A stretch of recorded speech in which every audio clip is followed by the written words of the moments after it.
देखिए बच्चों, हम लोगों ने लास्ट टाइम पे सेकंड ग्रेड के सिलेबस के बारे में, फिजिक्स या भौतिक विज्ञान के सिलेबस के बारे में चर्चा की थी। अब उसके अंदर जो इम्पोर्टेंट टॉपिक है, उनकी शुरुआत करेंगे आज से। और ये टॉपिक फर्स्ट ग्रेड के लिए भी महत्वपूर्ण होंगे। जो बच्चे फर्स्ट ग्रेड दे रहे हैं, उनके लिए भी कारगर हो सकते हैं।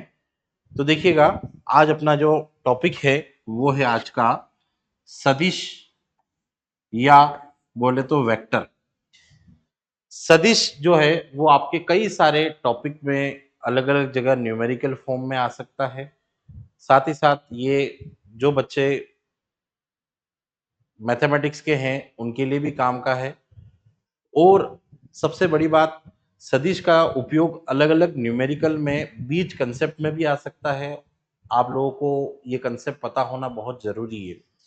तो देखिए, शुरुआत करते हैं। सदिश की शुरुआत करने के लिए सबसे पहले हम लोगों को पता करना है कि भौतिक राशि जो होती है,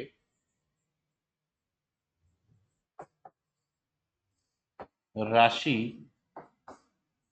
का दिशा के आधार पर वर्गीकरण, दिशा के आधार पर वर्गीकरण,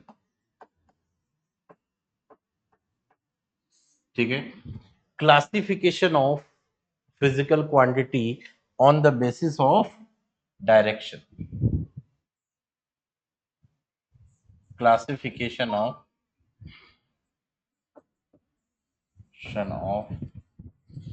physical quantity on the basis of direction. ये चीज हम लोगों को दिशा के आधार पर भौतिक राशियों का तीन तरह से वर्गीकरण कर सकते हैं हम लोग, ठीक है।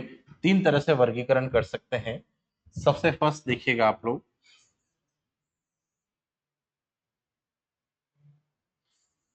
अदिश राशि।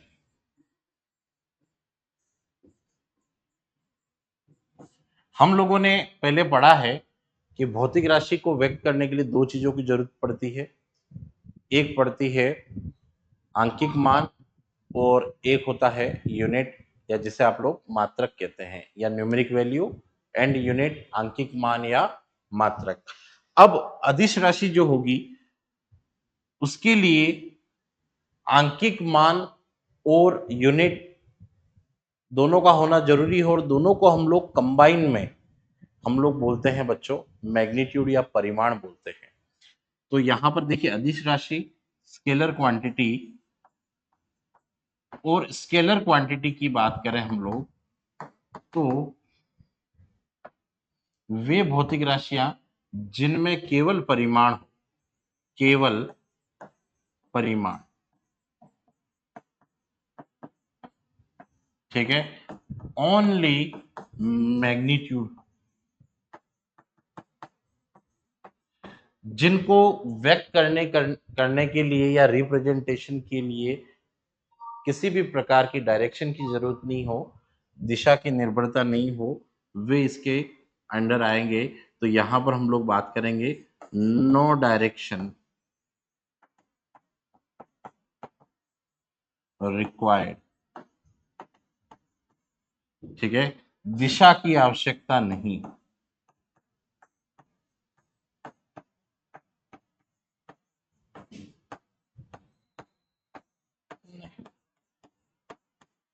जिनमें दिशा की आवश्यकता नहीं होती है। अब देखिए, सबसे पहले एग्जाम्पल के तौर पे देखें हम लोग, तो जो द्रव्यमान है,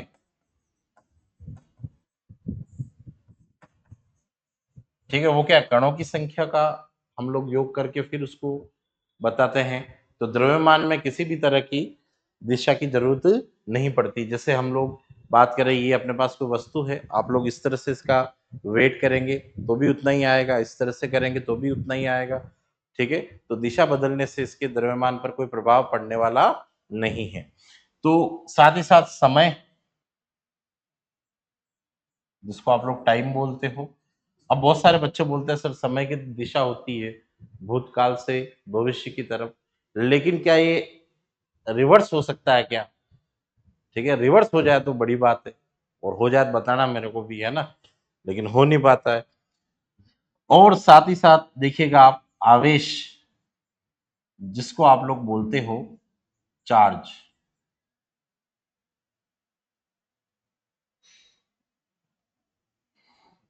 आवेश जो है बच्चों, वो भी एक अदिश राशि है, चार्ज भी एक स्केलर क्वांटिटी है।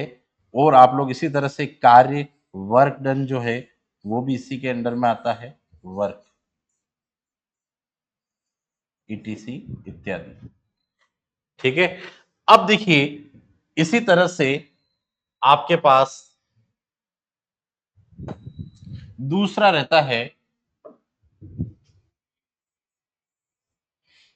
सदिश राशि,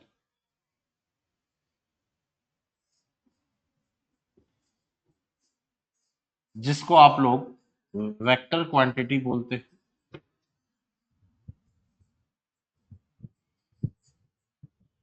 और इसमें तीन बातें होती है बच्चों, इसमें डायरेक्शन होती है, दिशा होती है, साथ ही साथ मैग्नीट्यूड होता है, जिसको आप लोग परिमाण बोलते हो। और एक ये पर्याप्त नहीं है, बहुत सारे बच्चे यहीं तक नाम लेते हैं, ये पर्याप्त नहीं है। आप लोगों को इसमें यह भी बताना पड़ेगा कि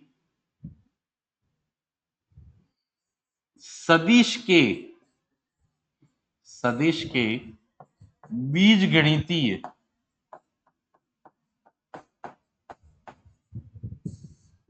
नियमों की पालना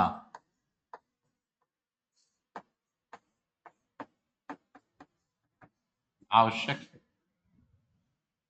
ठीक है, must follow vector algebra law of vector, है ना, ये बात याद रखना आप लोग। अब इसमें एग्जाम्पल के तौर पर देखा जाए, अच्छा ये बीजगणितीय नियम क्या है, ये हम लोग चर्चा करेंगे अलग से। तो यहां पर एग्जाम्पल के तौर पे देखिएगा, विस्थापन हो गया, जिसको आप लोग डिस्प्लेसमेंट बोलते हो,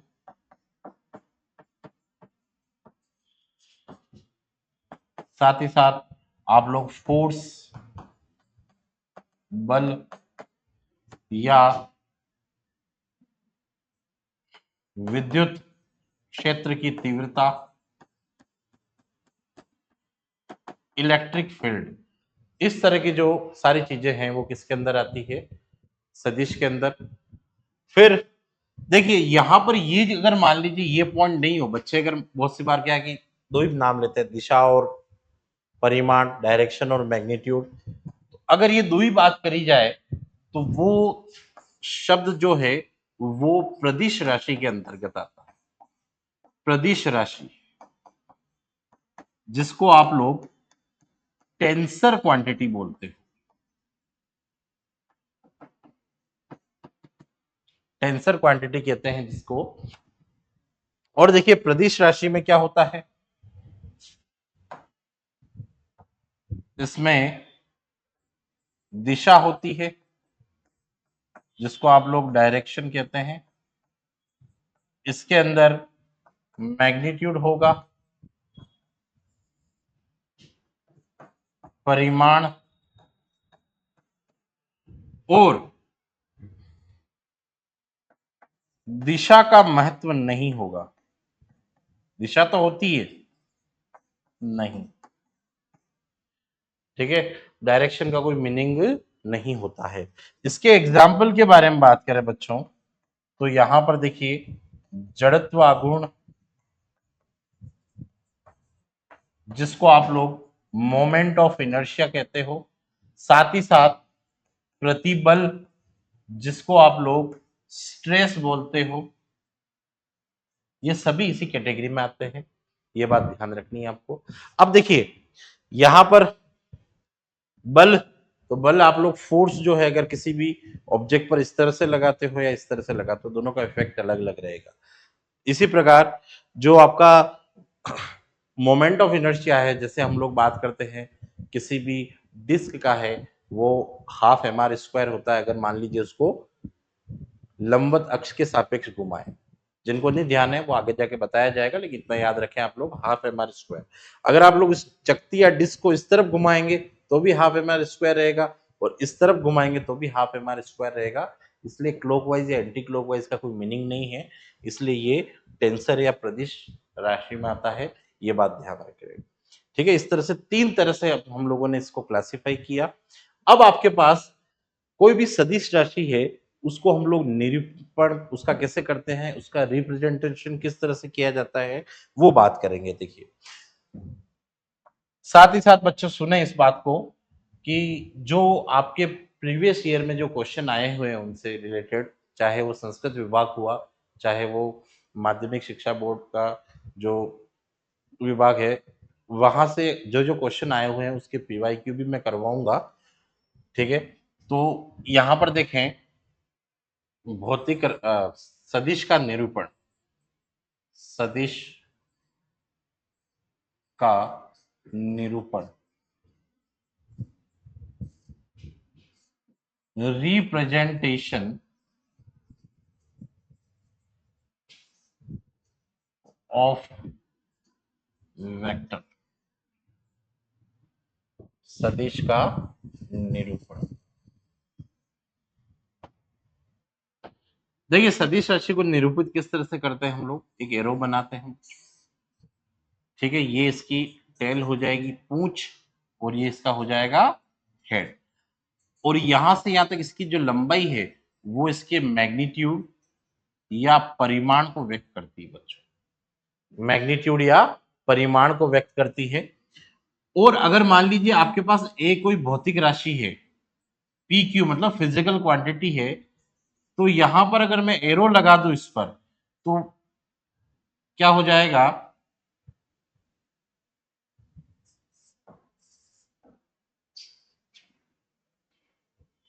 ये आपकी वेक्टर क्वांटिटी हो जाएगी।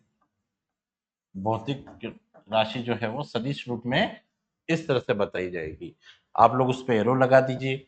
साथ ही साथ अगर मान लीजिए आप लोग इस पे इस तरह से मैग्नीट्यूड लगा दें, तो ये इसका मापांक हो जाएगा, मतलब आप लोग इसको मैग्नीट्यूड,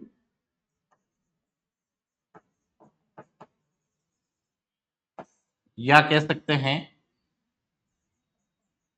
परिमाण है इसका, और इसको आप लोग एक इसका मॉड्यूलस, इसका ये मॉड्यूलस ले लिया हम लोगों ने, और इसको हम लोग इस सिंपल तरीके से भी व्यक्त कर सकते हैं, रिप्रेजेंट कर सकते हैं।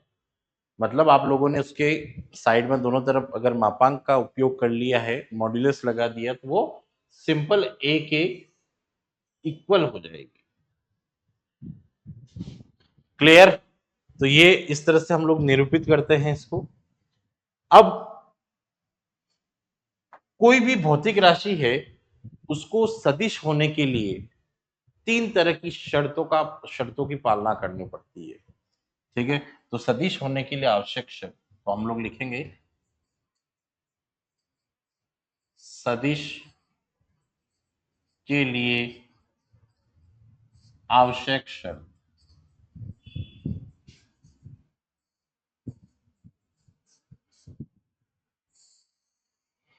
देखिए क्या शर्त रहेगी, सबसे फर्स्ट, एक विशिष्ट दिशा की आवश्यकता।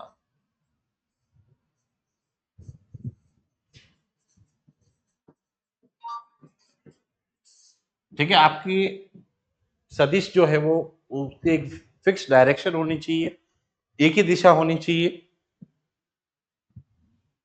दूसरा जो है, अगर सदिश ए प्लस बी हो रहा है तो वो बी प्लस ए होना चाहिए।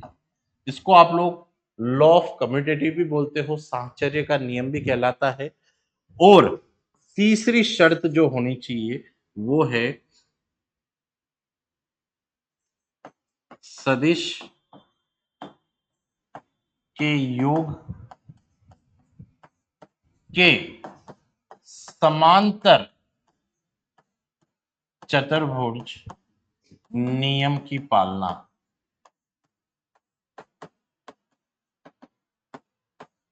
Must follow law of parallelogram for vector addition.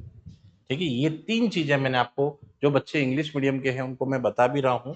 ठीक है, need a specific direction, a plus b must be equal to b plus a, and must follow the law of vector sum of parallelogram. ठीक है, समांतर चतुर्भुज के नियम की पालना। ये तीन बात अगर मान लीजिए कोई सदिश फॉलो करता है तो इसका मतलब वो वेक्टर की कसौटी पे खरा उतर रहा है बच्चों। ठीक है, इसके बाद देखिए सदिश के जो है कुछ प्रकार है, दो प्रकार के सदिश राशियां होती है। सदिश के प्रकार, इससे भी क्वेश्चन आ सकता है, सदिश के प्रकार।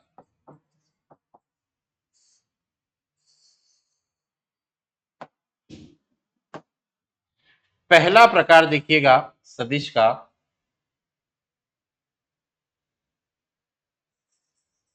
ध्रुवीय सदिश, जिसको आप लोग पोलर वेक्टर भी कहते हो,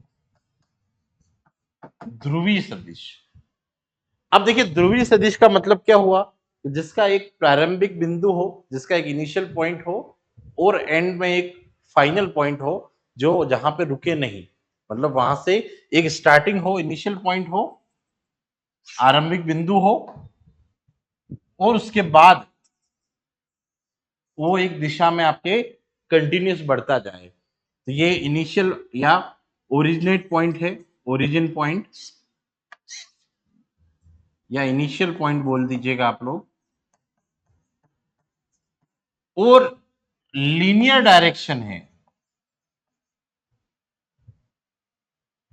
लीनियरली चल रहा है, रेखीय रूप से, मतलब सीधा।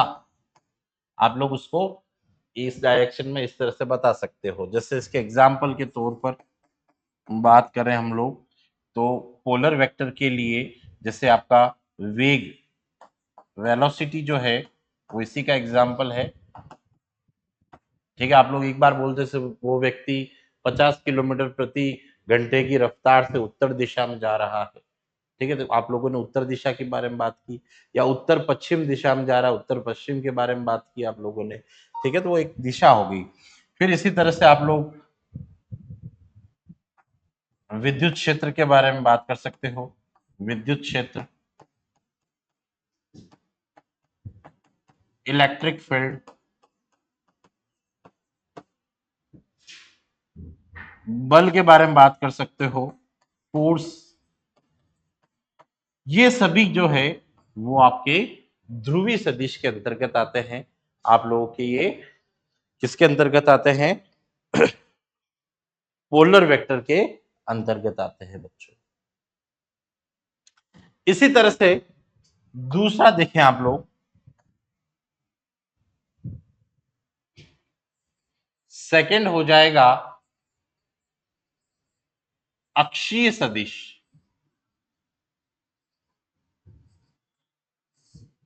जिसको आप लोग एक्सिल वेलोसिटी, एक्सिल वेक्टर भी बोलते हैं।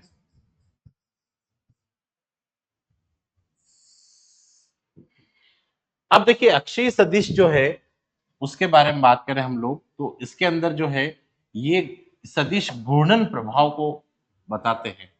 घूर्णन प्रभाव, जिसको आप लोग रोटेशनल इफेक्ट भी बोलते हैं। और कहा जा सकता है जिनको हम लोग राइट हैंड थंब रूल या स्क्रू रूल के हिसाब से बता सकते हैं, जिनको हम लोग दाहिने हाथ के या फिर स्क्रू नियम के द्वारा हम लोग बता सकते हैं। ठीक है, वो अक्षीय सदिश के अंतर्गत आते हैं, जो घूर्णन प्रभाव को दर्शाते हैं, जो रोटेशनल इफेक्ट को बताते हैं। अब देखिए एग्जाम्पल के तौर पर, जैसे आपका बल आघूर्ण हो गया, जिसको आप लोग टॉर्क कहते हैं। इसी प्रकार कोणीय संवेग हो गया, जिसको आप लोग एंगुलर मोमेंटम बोलते हैं।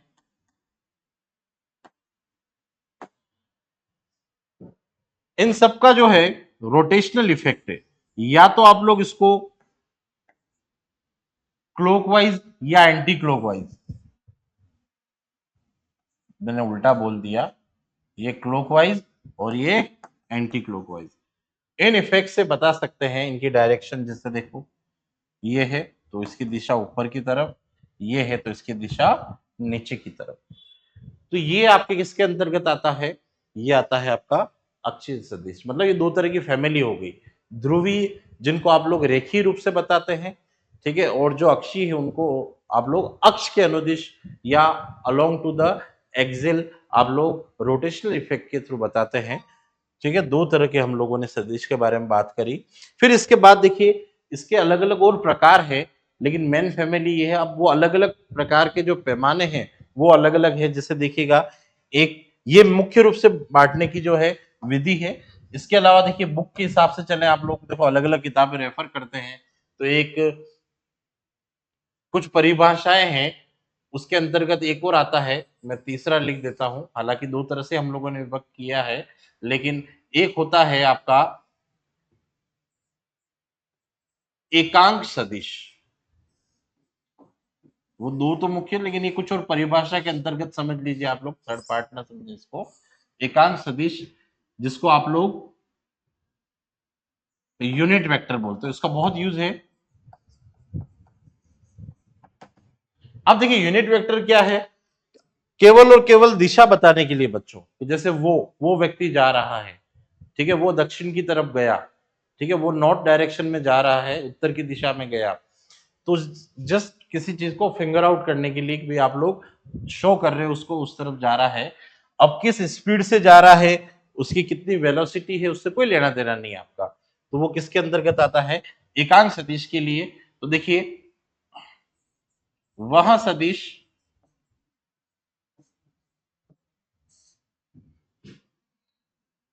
जिसका परिमाण एक हो, एक मतलब one, a vector which have one, only one magnitude, ठीक है, और यहां यहां केवल दिशा को इंगित करने में प्रयुक्त होता है।